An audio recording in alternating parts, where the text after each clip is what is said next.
сайн зураг баасан жаргал болт генерал юм уу хэрэг хотын даргын дүү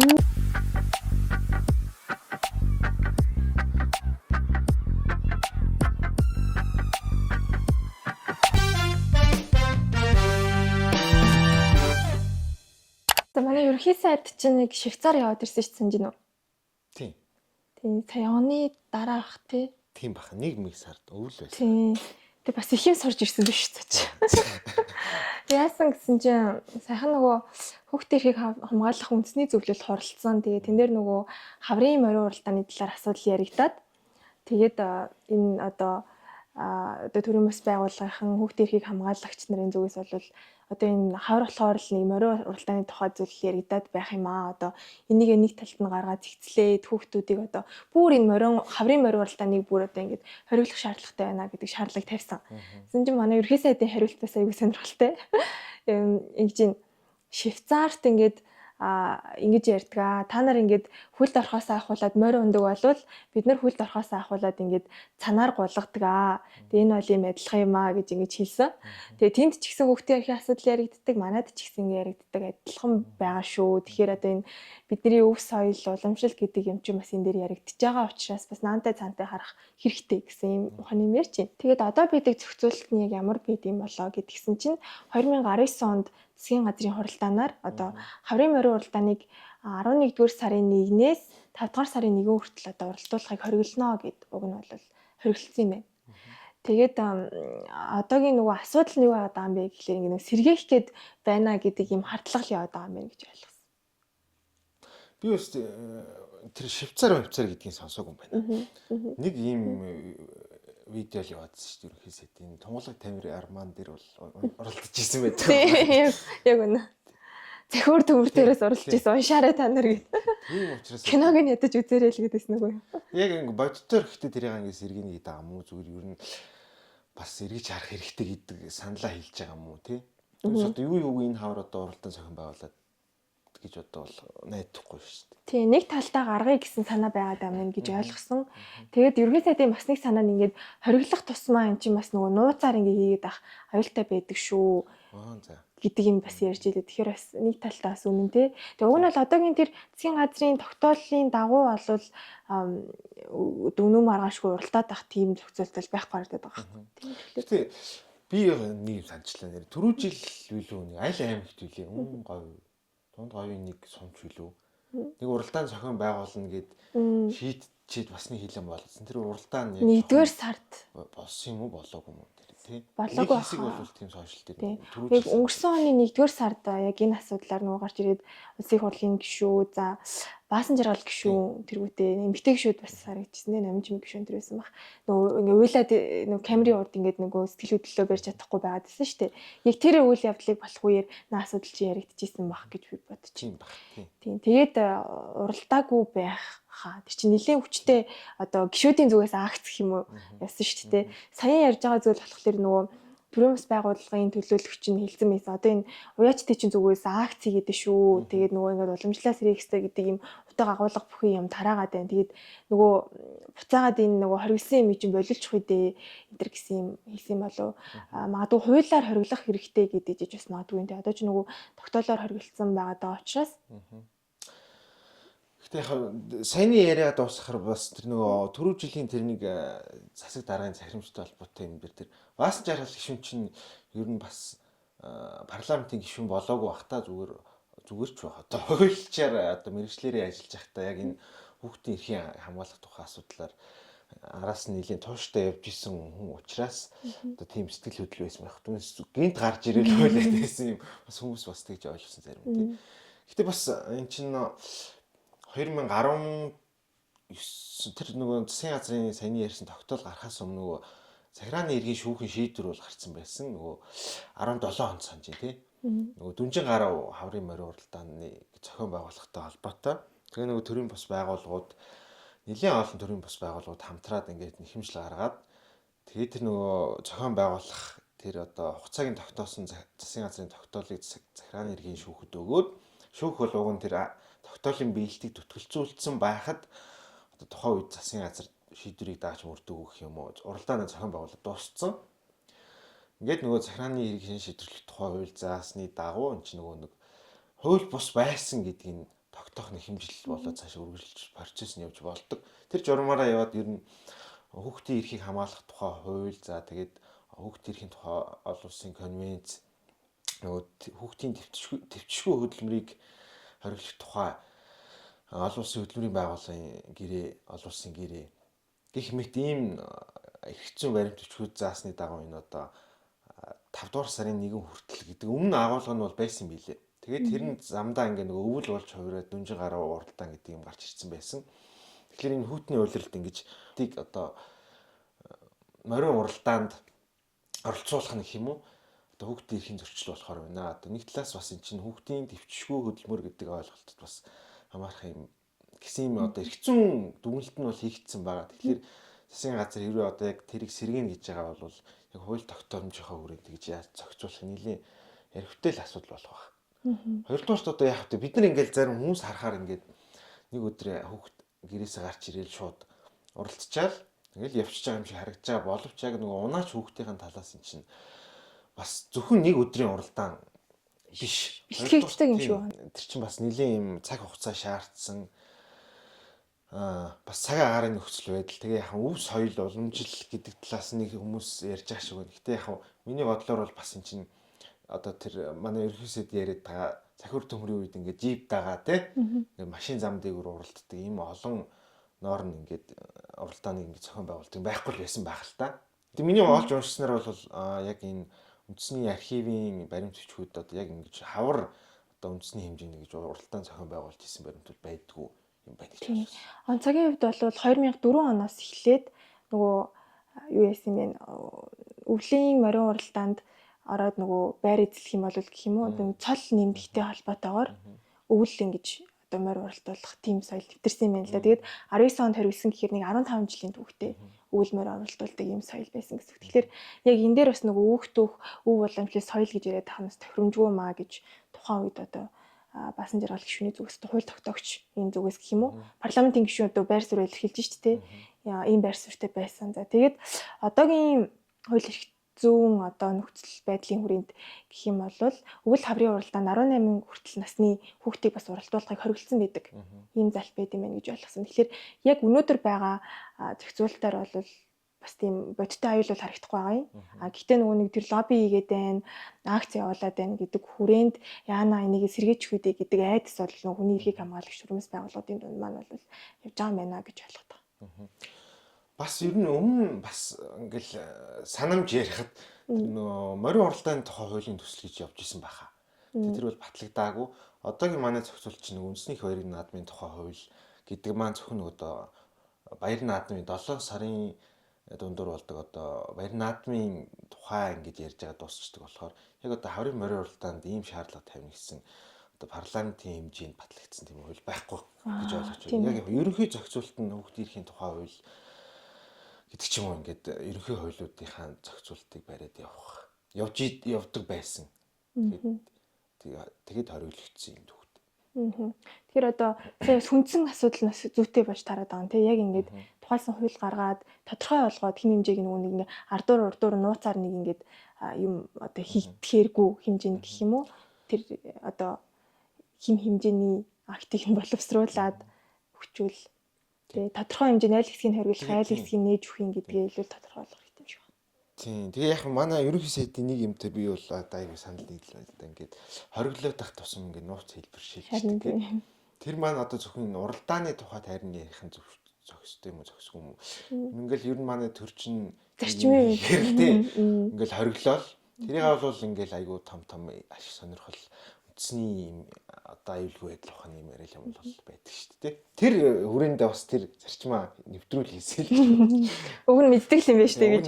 Сая бид нар мэдэж авлаа яг тэгж хэлсэн байлээ. Тийм. Тэгээд ерөнхий сайд маань мэдж байгаа гэдгийг мэдэж авлаа гэхгүй. За тэгээд ерөнхий сайдтай холбоотой бас нэг асуудал энэ 7 хоног жангуул та чихнээс нь хан хойсон баха. Тэгээ өөрөө ч энэ дээр нэг байр суурь илэрхийлээд байсан юм алга одоо нөгөө сая чи ямар баярууд болчлоо. Баяр болгоноор л мэдчилгээ хүргэсэн гой рилүүд явлаа шүү дээ. Их асуудалтай юм дээр байр суурь нь юу ах нүгэд чих тавьсан чинь. За юу вэ? Тэр юу байсан бэ гэхлээр одоо цагдаагийн ерөнхий газрын дарга Болт генерал, Болт генерал гэж байдаг.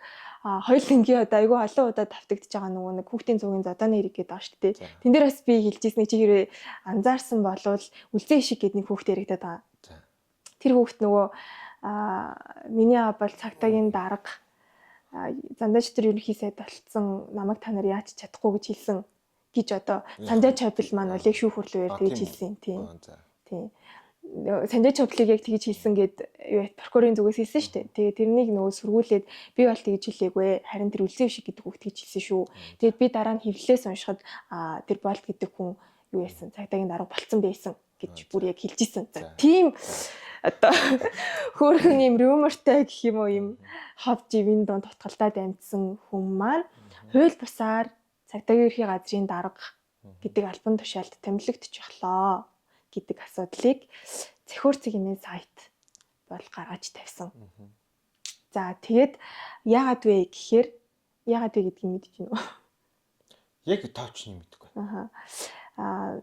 Болт Болт гэдэг хүн ерөнхий сайдын зөвлөхөр нэг хэсэг хугацаанд ажиллаж исэн гэдэг нэг тийм баримтыг бол олсон байгаа юм. За тэр яг ямар баримтууд байсан бэ гэхлээр засгийн газрын өөрийнх нь сайт дээр нөгөө ерөнхий сайдын зөвлөх гэдэг хүмүүс байдаг шүү дээ. Тэн дээр гарсан мэдээллийг одоо ингэж хатгалаад авсан скриншот хийгээд ч юм уу авсан байсан гэсэн үг байхгүй юу? За тэр баримтан дээр засгийн газрын байр суурь юу байсан бэ гэхлээрээ засгийн газрын хэрэг эрхлэх газрын тэргүүн дэд дарга болов уу хэрдэн гэдэг юм байдаг те. Одоо сайд. Одоо зөв. Тийм бах тий. За тэгээд тэр хүнд нөгөө тэр юу зургийг харуулаад та энэ харалтаа энэ ингээд ерхий сайдын зөвлөх гэдэж бол гэдэг хүн байгаа шүү дээ. Өө наата чи би мэдэхгүй мэн гэдгийгсэн. Тийм үү. Тий. Наата ч одоо яаж хийсэн би мэдэхгүй шүү дээ. Наата чи өстөө мэдэхгүй шүү дээ харж байгаагүй мэн тийм юм байхгүй. Ер нь бол гэдэг хүнийг сайдаар томилоогүй гэдэг хариу өгсөн. За тэгээд тэрийг яг хуурамчаар хийчихдээ байж гэд ингээд бодглохлоор Эрдэнэс 5-7 компани дээр ерөнхий сайдыг очиж уулзахад тэр одоо хэдэн цаг огногийн би яг одоо сайн санахгүй ямар ч зураг нь аль байсан баримттайгаа гэх юм уу яг ерөнхий сайдын арын игнэнд Болт гэдэг хүн ингээд суудсан яг тэр Эрдэнэс 5-7 компани дээр явж исэн байгаа байхгүй яг ажлын хэсгийн бүрэлдэхүүнд нь хамрагдаад гэсэн. Гэх мэтчлэн ийм зураг баримтууд бол гарч ирээд байна. Гэтэ яг энийг нотлохын тулд одоо яг ямар баримт шаардлагатай юм бол бодвол одоо ерөнхий сайдаар томилсон гэсэн тэр дээд холбогдох албан тушаалын тамгатай бичиг үйжиж яг ерөнхий сайдын зөвлөхөөр ажиллаж исэн байна гэдгийг нь одоо хөдлөшгүй нотлох баримт болж таарах юм болов яах юм бол одоо энэ чинь хүн албан тушаал томилогдно гэдэг чинь ямар нэгэн захирам шийдвэр тушаалтай байх ёстой байх л та. Гэхдээ би яг одоо юм сошиалар ингээл цагдаагийн ерөнхий газрын дараа юм хууль бус томилгоо гэж яваал би тэрийг тогтож уншиж сонирхоогүй байхгүй. Гэтэ би тэр нөгөө дид сайдын яриаг нэг хэвлэлд өгсөн байсан ярьцлагыг бол харсан. Нөгөө ерөнхий сайдын зөвлөхөөр томилогдоогүй угаасаа аль бишний тийм фидер бол байхгүй. Гэхдээ энэ хүн чинь юу яасан? Засгийн газрын хэрэг эрхлэхэд сэлгийн ажиллах журмаар ирсэн гэх нэг тиймэрхүү. Төрийн жинхэнэ албан хаагч байсан гэж. Цагдаагийн ерөнхий газрын дарга байсан шүү дээ өмнө нь. Тийм өмнө нь дарга байжгаад даргаасаа буурангуудаа цагдаагийн ерөнхий газартаа харьяалагдаад нийгмийн даатгал нь тэндээсээ төлөгдөөд явчихсан гэд хэлээд байгаа байхгүй юу манай мөнхөрдөн дарга бол тийм. Тэнгүүтээ тэр үедээ ингээд төрийн жинхэнэ албан хаагч байсан юм аа. Тэгээд төрийн албаны хуулиар төрийн жинхэнэ албан хаагчийг ингээд сэлгэж болд юм аа гэдэг агуулга ярьсан. Хэрвээ ерөнхий сайдын зөвлөхөөр ажиллаж исэн бол ерөнхий сайдын зөвлөх гэдэг албан тушаалч өөрөө төрийн албаны хууль зааснараа төрийн улс төрийн албан хаагч болчиход байгаа байхгүй. Тэгээ нөгөө гол тэр зангилаа болоод байгаа асуудал буюу цагдаагийн ерөнхий газрын дараагаар улс төрийн албан тушаалд одоо ажиллаж байсан хүнийг томилохгүй гэдэг заалтыг зөрчиж байгаа юм шүү л гэдэг зүйл яригадад байна. Тэгэхээр одоо баримтал хэрэгтэй. Хэрвээ одоо улаан цагаан тийм ерөнхий сайдын зөвлөхөөр томилчаад үгүйгээд мэлзээд байвал бас л нөгөө одоо юу дид сайдтай идэх хэрэг болж байна гэх юм. Гэтэ би бас буруу санааг бол яалчгүй одоо 25 оны 100 намар болвол яг ерөнхий сайдын зөвлөх гэлэнгүй баахан зургнууд яваад байсан. Тэр донд бол болт генерал байсан л да. Тэгээ одоо тэр нь яг зөвлөх биш байсан бол бид нэр хэрэг эрхлэхийн газарт одоо ийм албан тушаал тэр сэлгэсэн юм а гэдгээ хэлэхгүй байгаа. Одоо арай ойлгох. Тэрийг бол бас хэлэхгүй байхаар одоо хүмүүс асуух нь зүйл байна. Харин тийм. Тэгээд хоёрдугаарт болт генерал чинь 23 онд сонгуул болоогүй байсан өмнөх жилийн ч билүү өсөлтөөр бол ерөнхий газрын даргын ажиллаа өгч исэн гэж санаад байх юм. Тэгээд тэр хүн цагдаагийн ерөнхий газар тэр нийгмийн даатгал нь одоо ямар албан тушаал дээр төлөгж исэн бэ гэж бас нэг асуулт тий. Тэгээ зөвхөн хүн ингээд хоосон төлөвдөөсөн гэсэн үг юм уу? Тэндээ одоо ийм албан төрийн албаны хуулиар чинь сэлгэж болно, шилжүүлж болно. Гэтэ ийм албан тушаалд ажиллаж байгаа хүнийг ийм шаардлагаар ийм албан тушаалд сэлгэлээ, тийм хугацаагаар гэж арна ш. Түүнээс ингээд дараа нь ер нь сэлгэцэн наа чи зөвлөх биш байсан гэхэр чинь хүмүүс ингээд сэтгүүлч нар хүртэл ингээд асуух нь бол айгу зүй ёсны болж юм л да. Гэтэ ингээд манай дид сайд маань одоо тэртэй холбоотой баримтуудаа дид сайд маань ч юм уу эсвэл одоо одоогийн хэрэглэх газрын удирдгуу тий баримтаа үзүүлэх байлгүй. Харин тэгэхгүй бол ийм нэг талаас одоо ийм айгүй тодорхойгүй байдал үүсгээ тэрийг хөндөж гаргаж байгаа тэр хил мэдээллийн байгууллага ч юм уу огт худлаа юм шиг харагдуулаад ч юм уу эсвэл бол дид сайд нь өөрөө бүр огт худлаа яриад байгаа ч юм уу гэдгийг мэддэхгүй юм сонио үйл явдал болсон. Тэгэхээр энийг бол үнэхээр зайлшгүй одоо ингээд хардах цаашаа ингээд явах сэдв бол мөн байна л гэж хараад байгаа. Хэрэг үнэхээр ерөнхий сайдын зөвлөх байж байгаа одоо ингээд цагдаа ерөнхий газрын дарга хийж байгаа гэдэг бол бас болохгүй л дээ яаж ч утсан. Тийм болохгүй гэдэг нь нөгөө цагдаагийн албаны хуулийн дээр чинь цагдаагийн ерөнхий газрын дараа 20-оос доошгүй жил баха. Цагдаагийн албандаа ажилласан хүн байх ёстой. Тэгээд улс төрийн алба хашиж байгаагүй байх ёстой гэдэг тэр хуульчлагдсан шаардлага нь байгаа учраас тийм. Түүнээс ингээл зүгээр ер нь бол болохгүй гэсэн юм бол ярихгүй байгаа шүү дээ. Монгол нь одоо хуулийн хэрэгжилтийн асуудал ярьж байгаа болохоор энэ шаардлага чинь ч гэсэн учиртай л гэж таараа штэ тий. Одоо нөгөө гүйцэтгэх эрх мэдлийн одоо малгаан дор байгаа цагдаагийн ерөнхий газар гэдэг байгууллага ерөнхий сайдын тушаалаар хүн ялалтаг, мөрддөг, цагддаг ийм юм гарах үедээ.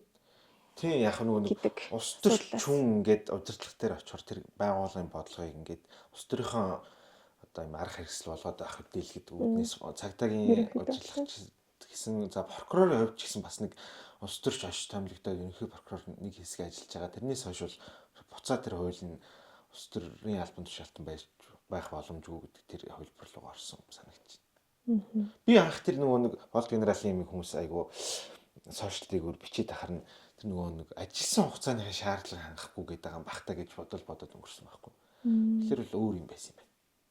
Би зөвлөх хөлөг гэдэг юм өөр хугацаанд орсон. Тэгэхээр бас тийм сонирхолтой юм болдго юм байна. Тийм болсон байна. Онцлог үйл явдал байлаа. За бас нэг зүйл татвартай холбоотой нэг юм яригдсан. Тийм. Сошиал дээр би яг анх тэрийг ямар хүн гаргаж ирснийг бол хайж амжаагүй. Нөгөө хувь хүний орлогын албан татвараа ингээд тайлгнсан чинь тэр хүн одоо хуваарь бизнес эрхэлдэг хүн байсан юм уу? Тэгсэн чинь та ингээд татврын алба бол тайлангийн ингээд буцаацсан. Яа тэгсэн би чинь та дансныхаа хуулгын дүнгээр тайлгнах ёстой штэ гэж хэлсэн гэж тэр хүн бичсэн. Тэрний араас ингээд хүмүүсийн чи юу вэ чинь дансныхаа хуулгаар тайлгнах нь ч одоо юу болж хуурч байна. Дансаараа ингээд баг зарим нь орлого авах хэрэггүй шүү гэсэн чи юм ярьж ах жишээтэй тий. Тэгэхээр уг нөгөө нэг татвар чинь данс ашигласны татвар гэдэг юм бол байхгүй штэ. Данс хөдөлсөний хоромч чинь тэр зүгээр нөгөө банкны үйлчлэгийг авч байгаа хувьдаа тий. Тэгээ хүний дансаар ингээ орлого олох болгон тэрнээс ингээд орлогын татвар аавна гэдэг бол үнэхээр логикгүй л дээ. Угаасаа чи хувийн орлогын албан татврын тухай хууль заасан тэр татвар ногдох орлогууд л одоо би татвар төлөх ёстой шүү дээ. Гэтэ одоо манай улсч бас би буруу анзаардаг бол хувийн орлогын албан татвар бол бас тийм өргөн хүрээнд бүртгэлжиж амжаагүй байдаг баг. Нэг босго байдаг шүү дээ. Тэдээс дээш байвал хүний орлогын албан татвар төлнө гэдэг ч юм уу биз дээ. Уг тэр чинь бол нөгөө нэмэгдсэн хүртгэлэн бол асуутан төлөгч гэдэг бүртгэл. Хувийн орлогын албан татварч яхан 10% хүмүүс бол ихэнх тохиолдолд нөгөө салингаасаа ингээд 10% суудгалдаг болохоор мэдээ да. Тэрнээс гадна энэ чинь үйл ажиллагааны орлого, хөрөнгийн орлого тий бусад байр одоо үйл хөдлөлгөө төрөөслүүлж байгаа бол тэрний орлого бас татвар ногдох орлого болчихно. За ингээд шилжүүлсний орлого, бусад орлого гэдэг ч юм уу. Бүгдээрээ хувийн орлогын талаар амардаг байх нь шүү дээ. Тэр одоо яг энэ татврын ногдуулалт нь тийм нэгдсэн ийм бүртгэлд орж амжаагүй байдгийн болов гэж би ойлгодог шүү дээ. Гэхдээ одоо яг ингээд дансны хуулгаар гэдэг бол үнэхээр одоо бас үнэлгүй. Тэгээд дараа нь тэр татврын ерхий газар бас тийм сошиал дээр мэдээлэл тавьсан байсан. Энэ одоо мэдээж энэ ч ойлгомжтой юм чинь.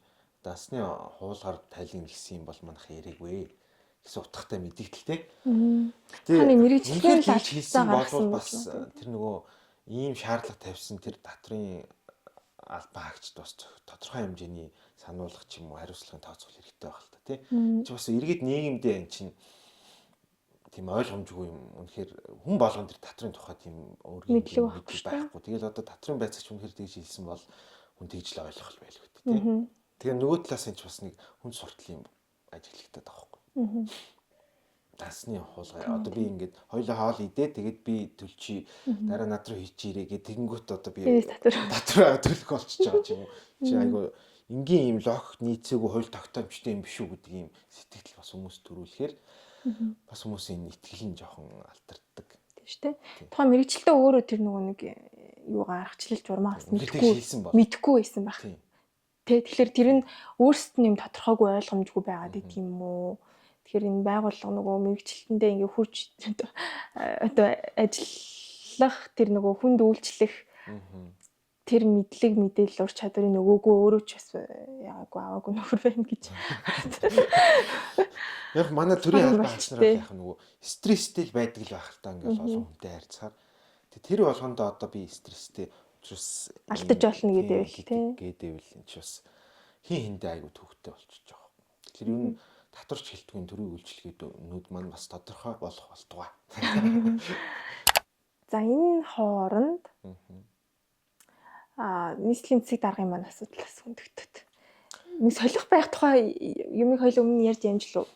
Засаг даргыг үү? Тийм нийслэлийн засаг даргыг хальт л ярьсан болов уу? Тийм нөгөө Бат Амгалан гэдэг хүн болох гээд байна. Нэг бичиг цаас бариаггүй гэдэг юм яригдсан. Тэгээд яг хуу нийслэлийн засаг даргатай холбоотой янз бүрийн л мэдээлэл явж идэг гэдэг угсаа нөгөө галтгооны хүн байгаа болохоор аргагүй байх.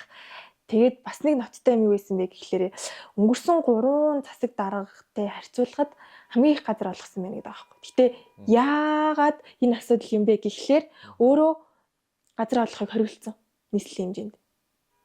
Тэгчээд өөрөө газар олгоцсон байгаа даа. Газар олгохыг хориглосон. Тийм. Нийслэлийн хэмжээнд хориглолцоод гүү хаа тэр хориглосон нь бол нөгөө 0.07 га газар өмчлүүлэхийг хориглосон гэдэг тийм. Нийслэлийн хэмжээнд нөгөө нэг дүүргийн засаг дарга нар тийм газар олгохыг хориглосон. Тийм. Тийм тэрийг хэлээд байгаа. За. Тэгчээд өөрөө болохоор хамгийн их газар олгоцсон байна. Тийм зөв шүү дээ. Бараг 2 3 дахь нь. Яагаад тийм өөрөө олгохоор гэж юу? Тийм. Гэтэ дүүргийн засаг дарга нарыг нөгөө нэг газар олгохыг хориглоод байгаа чинь өөрөө энэ замраагүй газар олголттой тэмцээд байна. Би одоо нарийн шүүлтүүрээр гаргана гэж өөртөө тэр эрх хэмжээг авч үлдээд байгаа юм шүү. Тэгчээд өмнөх 2 засаг даргатай харьцуулахад хамгийн их газар олгоцсон байна гэхээр яг уу асуудалтай харагдаад байна. Чи чамдаа л нэг асуудал харагдав. Гэхдээ яг тэгэд өөрөө бол тэгж хариулсан. Гэхдээ наа чи ингэдэг өмнөх засаг дарга нарын үед ингэдэг ирсэн байсан хүсэлтүүдийг би шийдвэрлсэн юм аа гэж хэлж лээ. Тэгээ бас нэг сэтгүүлчийг загнаж магнаад чи над логико хөгжүүл юм унш гэж загнаад амжсан юм байгаа шүү. За мэдгүй одоо өмнөх засаг даргын хүсэлтийг одоо шийдэж ийн хэрэг ч одоо манай хотын даргач хэдэн оноос хойш 24 оноос хойш засаг дарга байгаа шүү дээ. Би үгүй юу? 23 4 тэр хавцаа хаа. Тэр хавцаа гişүн байжгаад засаг дарга боллоо эсвэл яалаа? Тийм гişүн байжгаад засаг дарга болсон шүү дээ. Тийм. Тэгэхээр бол өмнөх парламентын үед гэсэн үг болж таарах гэж. Тийм. Тэгэхээр өмнөх засаг даргын үеийн хүсэлтийг яг тэр үедээ шийдээд тоон нэмэгдсэн гэж хэлэхээр бас эвгүй л байна л да. За яг хоёрдугаар зүгээр нөгөө газрын тухай хуульд өөрөө мань хүн чинь баг тэр нэмэлт өөрчлөлтийг барьж бичиж мичиж явж байгаа засгийн газрын шугамар өргөн мэдүүлэлгүй яалаа. Тэгээд нөгөө нийслэлд бол өмнө нь бол ингэдэг байсан шүү дээ. Инженерийн шугам сүлжээнд холбогдсон одоо энэ дэд бүтцтэй холбогдсон газрыг бол нийслэлийн засаг дарга нь мэддэг. Ингээ хойшоо цуслангийн газрууд ч юм уу ингээд юм шугам сүлжээ хүрээгүй газруудыг бол дүүргийн засаг дарга нь мэддэг байсан. Яг нөгөө аймаг сум гэдэгтэй ижлэн логикоор. Одоо л аймаг сумд бол тийм журмаар явж байгаа л да. Нийслэлд бол өөрөө тэр хуулийн төслөөр юу гэж хийсэн бэ гэхлээр юу яасан. Дүүргийн засаг дарга нар бол одоо ерөөсөө газар олохгүй нийслэлд. Зөвхөн нийслэлийн засаг дарга олохгүй бол одоо энэ тэнд ингээд хамаагүй олголт хийгдэд байна гэж ярьдаг юм бол яг тухайн үед ярьж исэн санагч. Тэгээд яг хөө ингээд бас бодохоор чин дүүргийн засаг дарга нарын олгодог юмыг тэнд хийдэд ирэхээр тоон бас тодорхой хэмжээнд өсгөл байх л та. Би тэгж боддог байхгүй юу? Гэхдээ логик гэж ярихгүй за ингээд зорилго нь болвол үгүй энэ одоо нийслэл газар олгоод байгаа чи буруу юм шүү. Хамаагүй энэ чи замраагүй байгаад байгаа юм шүү гэж тэ ер нь бол тэр чин үр дүн нь юу вэ гэхлээрэ газар олгож байгаа тэр байдлыг чинь бууруулъя гэдэг юм шүү. Яг хоо тэгчээд өөрөө нөгөө их газар олгоцсон байна гэдгийг яг хоо сонирхол санагдаад л байгаа юм л та тэгэл. Гэтэ яг манай нийслэл яг газар олгоно гэдгийг яг ямар тоон дээр ярьж байгаа юм тий? Анх бүр сошин юм газар өгөхийг хэлээд байна уу? Эсвэл эндээс ийшээ шилжүүлэхийг одоо энд газар олгож ийн гэж тоолоод байна уу? Захирамж мэдэхгүй байна. Тэр захирамж гарсан болгоныг яаж ойлгох вэ гэдгээ. Гэтэ энэ чинь бизнес тэр аж ахуйн нэгжийн үйл ажиллагаач тэр хүний амьдралч тэр энэ газар чинь чухал юм хөрөнгө шүү дээ. Тий? Гэтэ энийг ингээд огт олохгүй гэхээр эн чинь бас хэцүү л байх л да. Тэгээ энийг дагаад ямар асуудал босч ирсэн бэ гэхлээр хотын даргын дүү тэг сонгоны хайрханд айгүйх ингэж газар олгосон. Ингээ иргэдэд олдохгүй байгаа газрыг төрийн албан агчдад тест хамаагүй өгсөн шүү. Сонгуул дээр ажилласан хүмүүстээс тест хамаагүй бэлгэлсэн шүү гэдэг асуудлаа гараад ирж байгаа байхгүй. Тэгэхээр ингээд хүмүүсийг зарлаад байна л та. Тийм шудраг бас байна. Яг одоо үеийн нийслэлийн засаг дарга нарын үед энэ газар олголт шудраг бос байна гэдэг юм яригдчихсэн шүү дээ. Тэр нөгөө хотын уртлын газрыг чинь 2000 хэдэн онд ингээд нэг хүнд өгсөн тэр нь зараад баяцсан гэл те. Тэр ч бас нэг хинд өгсөн. Огт хотлаа юм бас биш юм шиг байгаа. Одоо энэ дүнжин гарваас иш газрыг те. Тэр үе чи яг нэг хоосон байсан учраас ингээл үеийн үед ер нь газрын олголтын нийслэлт ялангуяа энэ хүн амын төвлөрүүлэхтэй болохоор тэгээ газрын 8 гэдэг юм чинь ер нь ингээд цэцгэлцэн байна гэдэг чинь би бол тийм бодлаа гэж бол боддгоо. Гэтэ яг тэр саяны тэр захирамж ингэсэн тэгсэн гэдэг асуудалтай холбоотой бол би тэгж бодож байна. Манайх ингээ яг нөгөө анх санаа нь юу байсан гэхэлэр ингээ нэгдсэн төлөвлөлтийн дагуу ингээд би ингээд өөрөө олгочихвол гэж хийсэн байх л та. Яагаад гэвэл манай ч гэсэн олон нөгөө газар олголтыг одоо тэр төлөвлөх шатн одоо би бас эртээ нэг ярьжсэн байна. Хоёр дахь хэлж дээ тий. Нэгдсэн төлөвлөхөө чаанд байгаа юм бэ гэх тий. Хүндрэлтэй одоо бол бүр хүндрэлтэй болсон. Яагаад тэгэхээр засгийн газар иргэн энжимад газар олох асуудлыг жил болгон шийдэх болсон. Тэгэхээр тэр хүн одоо газраа авахын тулд жилийн өмнөөс ч юм уу хөөцөлдөх хэрэгтэй болж байгаа байхгүй. Тэгээ энэ бол хуулийг бас ингээ буцаа хийсэн төслийг засгийн газраас санаачилсан гэж ойлгосон. Боловсруулсан гэж ойлгосон. Арай өргөн бариг байгаа. Практик дээр эн чинь нүдэ алдаагүй байна гэж тийм. Яг ингээ төлөвлөлт хийх гэдэг байгааг нь ойлгож байна. Гэтэ нөгөө нэг төлөлтөө зөв дараалалаар хийхгүй ер нь ингээ дээш нь аваачаад ингээ бацчих гэхлээр тэр хүмүүний одоо тэр нэг хашааны газрыг заавал засгийн газрын төвшөнд хилцэж батлаад байхад ямар шаардлага байна гэсэн юм чинь бас амьдралтайгаа уйлдахгүй байх шиг байна. Одоо нөгөө 0.7 0.7 сая он 1 сарын 1-ээс хойш байхаа тий. Өгсөлтөө өгөөд газрыг олгоно гэд. Ер нь 0.7 гэж би бол олгож байгаа л гэж. Олгосоор байсан юм уу? Нийслэлт бол хоригдсан байсан юм шүү. Одоо ч ер нь нийслэлт олохгүй байна.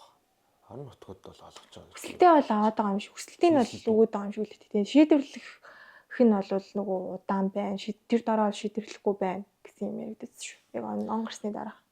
Тэг хав энэ ч манайх ч өмнө тийм газартай холбоотой харилцаа яг нөгөө хууль тогтоомжийнхаа өрөөнд нэг тийм угаасаа байх боломжгүй байсан шүү дээ. 92 оны үндс хуулиас өмнө чинь хувийн өмчийг зөвшөөрөхгүй амны өмч гэдэг юм л ойлголт байсан юм чинь тэр нь одоо миний хувьд сонор юу гэдэг. Тэгэхгүй 92 оноос хойш ингээд иргэнд газар өмчлүүлж болно. Иргэн газар өмчлөх хэрэгтэй гэд ингээд биччихээр юу болсон бэ гэхээр одоо бол манайх нөгөө яг юм газрын юм хэрэгцээ шаардлага нь зөвхөн ингээд хүн амын төвлөрлөд агаад нийслэлтэй хит ингээд төвлөрсөн. Тэрний нэг үн цэнийг бас ингэж хүмүүс арай мэдрээгүй л байт юм болов гэж ойлгосон. Манай нийт нутаг дэвсгэрийн заалаа 90-с дээш хувь нь бол тийм өмчлөл эзэмшил тогтоогдоогүй байт юм болов. Тийм гэсэн. Саяхан нөгөө яг энтэй холбоотой төрийн ордонд нэг иргэний үйлчлэлийг одоо өөрчлөлт хариулах тухай байсан юм болоо да. Тийм хэлцэл байсан шүү. Энэ 7 хоногт уу? Энэ 7 хоногт. Тийм нөгөө нэг иргэний хууль тогтоомжийн хэрэгжилтийн судалгааг хийсэн юм шиг байлээ судлаач нар. Парламент их хурлын тамгын газраас зохион байгуулсан юм бол гэж би ойлгосон. Анхнаас нь судалгааныхын тэр төлөвлөгөөг. Тэгээ нэр яг сайн чиний хэлсэн тоо баримтд урддагдчих шиг болсон. Монгол улсын нийт нутаг дэвсгэрийн 90% нь бараг төрийн мэдлэлтэйдэг гэсэн баг. Тэгээд чи хоосон л гэсэн үг байх гэж. Харин тийм. Тэгээд нөгөө нэг төр иргэн хоёр ингээд нөгөө газар авах ингээд шилжүүлэх гэдэг ийм харилцаа өөрөө ингээд айгүй юм тодорхойгүй байна. Энийг тодорхой болгох ёстой гэдэг талаас мэдээж үгүй шүү. Гэхдээ яг сая энэ юун дээр бол судлаач хаваар орсон. Өөрийнх нь нөгөө докторийн диссертац газрын харилцаатай холбоотой байсан учраас тэр судалгааны ажлыг танилцуулаад хэрэгцээ шаардлага байна гэдэг юм ол хэлжсэн. Тэгэд би яг нөгөө газар олголт хоёлоо нэгэнт ярьж эхэлсэн юм чинь. Газар олголт яга шодрог биш байна гэхээр тэр чинь бас юм тал татсан байдлыг хандах боломжтой байх гэдэг нь шүү дээ. Тэг би саяхан тал татсан гэдэг нь юу вэ? Одоо танил талдаад газар олох юм. Тэгэхээр тэр чинь нөгөө төрийн эзэмшилд байгаа гэдэгтэй бас холбоотой ирж байгаа. Тэгээд эн чинь бас манай газартай холбоотой маргаан бол иргэний шүүгч гэсэн за захиргааны хэргийн шүүгт бол бас маргааны нэлээдгүй хувигжинд дарддаг. Яагаад вэ гэхээр газар олголт тэр газар шилжүүлэх за газар цуцлах энэ юм чинь яг энэ манай нөгөө засаг дарга нар гэх үү тэр эрх бүхий байгууллагууд нь хэрэгжүүлэхдээ ингэж яг тийм үндслээ яг ингэж хилдэг гэх юм уу эсвэл ингэ зориуд тэрийг тэгж өвчээд идэм зарим ингэ захирамжуудыг харахаар үнэхээр бас хэцүү л харагддаг л та. Тэгэхээр нөгөө жишээлбэл юм олголттой холбоотойгоо хэлээрч. Би нэг саяхан яг аль байгуулах байсан бэ гэдгийг яг сайн санахгүй байна. Ямар ч байсан нэг газрын албаны юм уг нь ингэ заамаар өгöd байгаа юм шиг байгаа юм л та. Нөгөө өргөдөл газар авахаар хүсэлт өргөдөл гаргаж байгаа хүмүүст тэгээд тэрэн дээр ингээ нөгөө маягтай байгаа байхгүй газар эзэмших хүсэлт гаргах өмчлөгч билүү аль нэг л байсан. Тэгээд тэр маягт дээр уг нь ингээ доор нь ингээ огноо бичээд тэгээд цаг минут гэсэн юм нөгөө нөхөх хэсэгтэй. Тэнгүүт тэр сайт дээр огноогоо бичээд цаг минут гэдэг дээр ингээ улаанаар дараад энэ хэсгийг нөхөхгүй гэж бичиж байгаа байхгүй. Тэгэхээр тэрэн дээр яг би зүгээр ингээ харж л байгаа юм л та. Тэр хэсгийг нөхөхгүй гэдэг нь яг бодит цагаа ингээд урдаа бичүүлээд авна гэж байгаа юм уу? Эсвэл ингээ хоосоо авчаад за хоосноор нь та өгөх ёстой энэ хэсгийг таныг бичүүлэхгүй гэдэг юм уу тий? Тэр хүн яг тэр бүглэгдсэн хэсгийг мэддэг юм уу мэдгүй юм уу гэдгийг бас эргэлзээтэй болчих жоохгүй юу? Яг тухайн авж байгаа яагаад тэр чухал вэ гэхээр манай газрын хуулиар чинь төрүүлж хүсэлтэд гаргасан этгээдийн эрх нь хамгаалагддаг. Тэгэхээр тэр газрыг ингээд хүсэлт авсны дараа магадгүй юм чинь цагийн арай урагшлуулад нэг хүн ямартай юм бэ тий? гэж одоо би ихтэй яг тэр нөгөө газрын даамалч гэдэг юм уу газар зохион байгуулагч чинь яг ингээ урдаа бичүүлээд яг тэр бодит цагаараа авдаг байхаа л гэж найдаж тий. Гэх мэт тэгэл яг одоо ингээл нэг төрийн албан агч нар түрүүн бас хэлсэн шүү дээ сонголт явсан хүмүүс газар авдаг гэдэг яриул одоо үнэхээр авдаг гэж бид тэр одоо анх удаа яриад байгаа юм биш байдаг л яриа. Тэгээ хоёрдуурт яг байдаг л яриа гэхдээ байх ёстой мүү гэвэл үгүй байхгүй тий. Хоёрдуурт нөгөө газар эзэмших эрхийн гэрчлэгийг ингээ гаргахтаа уг нөгөө дуудлага худалдааны журмаар за маш цөөхөн эсхийн төсөлсөн онгон шалгуурлалтаараа олгодог. Тэр нь төрийн байгууллагын хэрэгцээ ч юм уу гадаадын зээл тусламжаар төсөл хөтөлбөр хэрэгжүүлэхэд зориулж дуудлага худалдаа гэдэг чинь нөгөө нэг төр нэгэнт газраа өгч байгаа учраас аль өндөр үн хэлсэн хүнд нь ингээд дуудлага худалдаа зарлаад өгмөр байл л да. Яг хүсэлтээр бол нөгөө гэр бүлийн хэрэгцээний ингээд жимсгийн тарих зориулттай газрыг бол арай тусдаа журмаар явна. Заавал дуудлага худалдаа хийхгүйгээр шүү дээ, тий. Бизнес эрхлэх үйлчлэгийн байгууллага барих энэ төр гэдэг дээр дуудлага худалдаа гараад байна уу? Тий, одоо үйлдвэрлэл үйлчлэгээ ялангуяа. Тэгээд дуудлага худалдаа бас яадаг вэ гэхэлэр одоо сүүлийн үед бол харьцангуй ингээд дуудлага худалдааны үн анхны үн л гэж яриад байгаа юм л да. Гэтэ анхны үнээс ингээд өрсөлдөөд уг нь ингээд өсөх ёстой юм шиг байна. Гэхдээ одоо тэр журмын одоо хэрэгжилт гэх үү тэр журмын одоо процесс нь жоохон тийм оновчтой биш л надад санагдтыг. Тэгээд дуудлага худалдааны анхны үн гэд яриа сурцсан. Ер нь анхны үнээр нь аавна гэдэг юм хүлээлттэй хүмүүс. Тэг нэг тийм айгүй тийм өсөлтөд байгаа тохиолдол болвол байдаг. Гэхдээ тэр нь ховор. За тэгээд сүүлийн үед бол харьцангуй харин энийг авдаг болчиход байгаа. Ер нь 2000-аад оны дундуур олгосон газруудтай холбоотой асуудал бол энэ үнэ аваагүй байдаг байна төр. тухайн үед олгож ирсэн шийдвэр гаргаж ирсэн хүмүүс нь. Тэгэхээр чи одоо энэ чи бүр энэ газрын 8-ны суурь чинь одоо яалчгүй л арай эрт үеийн төвхтэй болчих гээд байгаа юм л да. Яаж тэр нэг суур үнэ төлөвлөхгүй ингээд төрийн өмчийн газрыг одоо бэлгэлцсэн л байгаа юм нэг юм бол тийм. Яг цаагуур нь ямар үн төлөвлөд юм бид мэдэхгүй шүү дээ.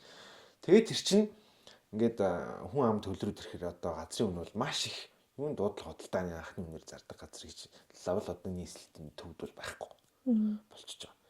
Тэгэхээр ингээд хүмүүс ингээд төрийн ийм шийдвэрт юм хоосон цаасан дээрээс баяжаад байна гэдэг юм шүүмжил бас явдаг шүү дээ. Газрын 8 гэдэг чи одоо тэрнтэй л холбоотой баг тий. Тэгээ нэг нэгнийхээ газрыг одоо дээрэмждэг болоод гэдэг яриа болно гэж явдаг. Банда гэхдээ яг энэ газрын тухай хууль одоо нэмэлт өөрчлөлт нь одоо яг ингээл явж байна. Нэг хэсэг уг нь газрын тухай хуулийг ингээд зохицоорон шинжилгээ гэдэг асуудал яригдчихсэн маань таг болцсон гэж би одоо ойлгоод байгаа. Газрын ерөнхий хууль гэдэг төсөл бол явж ирсэн.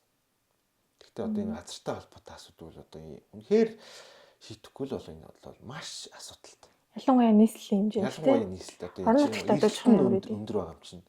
Орон нутагт яг нөгөө ялангуяа энэ говийн аймагт чинь нөгөө уул уурхай лицензийн талбайн газар давхцал за үлжээ хаварчаа нөлөөллийн бүс мөс гэл ингээл асуудлууд бол байгаа юу гэвэл байгаа. Гэхдээ нийслэлд нөгөө төвлөрөл нь их газрын эрэлт их одоо энэ барилга байгууламж барих чинь хамгийн дөрвөлээ газар хэрэгтэй шүү дээ. Гэдэгтэй холбоотой газрын асуудлыг зэгцлэхгүй бол бас энэ манай саяхан би бас нөгөө авилгын индекс гарсан байна гэж харсан шүү дээ. Тийм, transparency дахиад хурцлаа гэл ингээл хүмүүс уурлалах шиг байсан. Тэгэл доор хаяж эн чинь авилгын индексийг нөгөө манайхан төсөөлөхдөө бас ингээл олон хүн шоронд явуулаад ч юм уу те өндөр ялтай байх тусмаа эн чинь өснө гэдэг ингээд зарим ус төрчнөө баг тийм ойлголттой байдаг ч маа шаашаа чи би заримдаа ойлгодог. Эсвэл зүгээр тэгж яриад идэг юм. Тэгээд доор хаяж энэ иймэрхүү асуудлаа ингээд зэгцэлж ижил тэр индекс маань ингээд бүтэн оноогоор ингэж бид нэр байраа өсөх байх л та тийм. Тэр нөгөө шат чатандаа иргэдийг нөгөө юм тодорхойгүй байдалд оруулдаг юм гээл давтан яриад байгаа. Энд чинь л одоо тэр нөгөө авилгын индекс том зургаараа бол тэр нөлөөлөд байгаа шүү дээ тий. Тодорхойгүй байдлыг чинь тодорхойгүй байдал байна гэдэг чинь тэрийг тодорхой болгох арга зам байна л гэсэн үг байна тий. Тэр нь ихтэй тийм хуулиар зохицуулагдаагүй учраас одоо юу гэдэг нөгөө нэг индексээ буруулах. Тийм манай нийслэлч уг нь бол зүү ясны хувьд бол газар үнэтэй байх хэрэгтэй байхгүй тий орон нутгтай харьцуулахад энэ. Тийм яг нөгөө нэг анхны үнийхээ итгэл цүүрээр бол харьцангуй үнэтэй л байгаа юм л та. Гэтэ яг ингээд зах зээлийнхаа үнэтэй харьцуулаад ингээд бас ямар хөө хэмжээнд байна тий. Тийм. За гэтэ би бол хамгийн сүүлд санаж тэр нөгөө маш амжилттай дуудлага худалдаа авсан тэр одоо энэ ташчолын хэдийн хойдлын газар чинь нийслэлийн харьяаны нэг байгууллагын мэдэлд байсан юм уу да нэг хуучин байшинтай. Тэр байшингийн чинь нэг нодлон чөлөө бассан манай Нямбатартаар ороод энэ шөн нураагаад тэгэл баахан лайв хийгээл тэгээд тэр газар бол одоо маш өндөр өмнө хүрсэн шүү юм. Нэг компани одоо миний марч орон сууцны төсөл хэрэгжүүлээд бас хөрөнгө оруулалтад татах явж байгаа юм. Сайн нэрээ марцснаас нөгөө хөл өмнө нэг ярьжсэн хүсний дөрвийн тэнд байдаг нэг нөгөө тойруулаад нураачдаг байшин биш. Тэрийг одоо хаанаас хийгээд байгаа гэд мэдэхгүйсэн шүү дээ. Эсвэл нийслэлийн оронд суудчлалтын корпорац үлээ. Тийм үү. Тий. Одоо тэгжэл ажиллаад энэ да манай нийслэл маань. Тэднийх хариуцж хийж байгаа. Тэгвэл дахин төлөвлөлт ч юм уу тийм л жоо. Тийм л байж харах гэдэг тийм компани бол биш байх тийм. Тийм. Тэгээ одоо тэр хүн байгаа юу одоо сонь би тэр үр явдаг болох юм. Бага. Нураагаагүй л. Тэр байшин ингэ байж л. Хэцүү юм аа. Яг хөө ингэ төсөл хэрэгжүүлэх гээд ингээл манай дараа нар ч юм уу тэр байгууллага их гоё юм боддог л байх л та. Гэтэ чи бас тал бүрийн юм хүчин зүйлсээ харгалцахгүй бие биентэйгээ эхлэж жоохон ойлголцох асуудлаа хаяад тэгж байгаа юм чи яах юм гэсэн байдлаар л юу н хандсны улмаас тийм асуудал үүссэн байх л гэж харж байна шүү дээ. Тэгээд тэр нөгөө маш юм чадваргүй компани байгаа. Гүйцэтгэгч нь хэдхэн 2-3 хүнтэй ч илүү баг офис ч байхгүй тийм газар би одоо юу итгэж ингэж өмчөө ингэж одоо хариуцуулах юм бэ гэсэн ухааны тэр оршин суугч нь тэгж ярьсан бэл. Тэгээ хүмүүс нь бол тэгэл ихэнх нь гарч явсан л хэрэг байх л та тий гэрээгээ хийгээд. Ахвал жоохон нэлээ нарийн судалж үзсэн чинь жоохон бүтэхгүй байсан гэж л өөрөлдчихлээ. Би энэ судалж үзсэн чинь. Ер нь тэр барилгын гүйцэтгэгч компаниудыг шалгаруулахдаа бас нухастай л хандахгүй л ингээл араасаа тэргүүн юм чинь хүний орон барьч одоо энэ чинь хүн болгоны хэрэгцээ юм чинь. Маш хэцүү асуудал дагуулдаг гэдэг нь одоо Батуул даргын үед нэг бас нэг юу байсан шүү дээ. Хотын даргын үед арай өөр нэртэй үлээ. Нэг орон сууцч бол гэр хорооллыг дахин төлөвлөх ч үлээ. Тэрнээс үүдсэн бас нэг юм асуудлууд бол нийлээ хэдэн жил яригдсан шүү. Тэндээс ингээ манайх чинь ингээ сургамж аваад дараа их юм ихэхгүй гэдэг одоо огт мартчихдаг юм уу эсвэл бүх хүмүүс нь солигчдаг юм уу тийм гүйцэтгэгч компанитай холбоотой өстөө яг ингээд бас нэг бүтэн дугаар хийх үзэнгүү том асуудал байгаа. Одоо жишээлбэл ингээд нэг байран дээр 3 хүнтэй гэрээ хийцэн байгаа компани. Тэгэд одоо хариуцлага ярих гэхээр захирал нь үжээс шоронд хоригдсан байгаа гэдэг. Тэгээд тэнд 3 мөнгөө төлсөн 3 айл яах юм бөмбөд нэг нь бол ороо сууж байгаа 2 айл нь яах юм бөмбөд гэх мэтчлээ. Тэгээ нүү захирлын шоронд орсон учраас компани мөнгө байхгүй. Тэр захирлын айгуул нь тэр захирлын өөрийнх нь хувьцааг нь эзэмшдэг компани. Тийм асуудлууд энэ Орос улсны тухайн асуудлууд бол үнэхээр одоо хэцүү гэдгийг бид хоёр нэг дугаар дээр бас хальт ирсэн тийм. Би сайн зориг гişүн тийм хойш санаачилсан байсан. Би яг орч текст нь уншиж амжаагүй. Die парламент дээр байсан баха. Эсвэл санаачлна гэж ярилуу. Улсын бүртгэлийн хуультай холбоотой, газрын хуультай холбоотой, иргэний хуультай холбоотой нэмэлт өөрчлөлт. Түүнээс чинь зөвхөн нэг хуульд одоо өөрчлөлт оруулаад бүгдийг одоо залилан гэж бичээд шийдэгдэх асуудал ч бас биш л байх гэж байна. Сайн зориг гişүн гэснээс манай сайн зориг гişүн чинь нэг зодоонуудын нэрийг толбогдсон шүү. Тэгсэн. Яллагчаар. Тэрнэрээ сая хариу тайлбар хэлсэн тий. Хаажсан баг. Би яг бүтэн нэр нь үзег зүгээр хэлжээл гэдгийг харсан. Ингэжээ над руу ингээ хундах шийдсэн юм аа. Тэгээд би бие хамгаалаад зөгцсөн юм аа гэсэн. Хундах шийдээд үү? Яг ойрцсон л байх л та тийм. Тэгээд нөгөө талаас өөрөө бол тэгж тайлбарлаж хэлээ. Тэгээд ундах шийдээд намайг хүүг хэлээр доромжлоод байсан л гэл. Тийм ярьсаар илэрхийлсэн.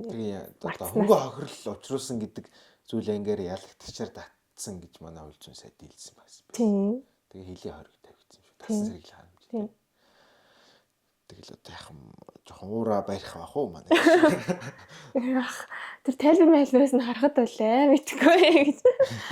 Нэг гим зэм явахарсан бол харагдаагүй шүү. Спооч өгмөргүй санагд.